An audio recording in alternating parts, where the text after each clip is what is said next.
Our series of stories on Joplin rebuilding after the May 22nd tornado. The St. John's Hospital suffered a direct hit from the storm with nearly 200 patients inside at the time.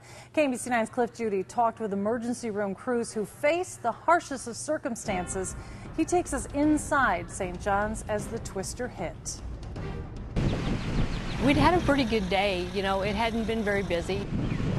Standing on the southwest side of Joplin, St. John's Hospital is deceptive. Heard the sirens, then I felt my ears pop. And I looked up at Julie and said, "Do you feel that? It's coming." It's just an amazing scene that night. Something I'll never forget.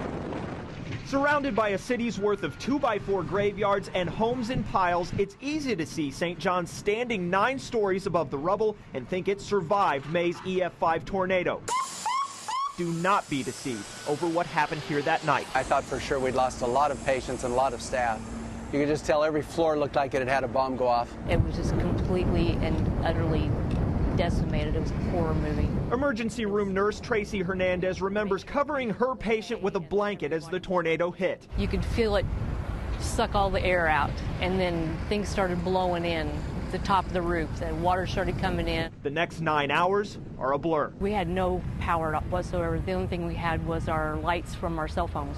Of the 183 patients already inside St. John's, only 5 died. But a new wave immediately began walking here from the surrounding devastation, hurt and not understanding the hospital they limped toward was itself crippled. And just holding hands sometimes, just to reassure them it's going to be okay, we're going to be okay.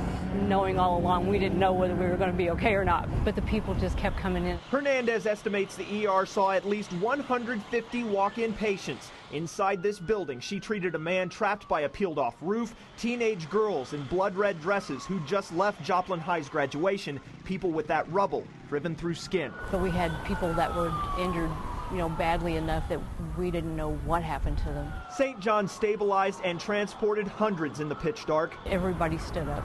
Everyone were warriors that night. A reminder of that May Sunday night looming above Joplin. St. John's won't survive the tornado, but because of this building's final act, hundreds did. In Joplin, Cliff Judy, KMBC 9 News. Unbelievable. St. John's tells us employees didn't just act as heroes the night of the tornado. Hundreds of citizens rushed to the hospital through dangerous conditions to help transport patients to other hospitals. And countless charities continue helping the people of Joplin. And we want to spotlight one of those organizations' efforts each night this week. The Salvation Army has collected more than $500,000 in financial help for Joplin residents. Rebuilding homes is how the organization plans to continue its disaster relief. And next month, the Salvation Army will host a summer camp for hundreds of Joplin kids.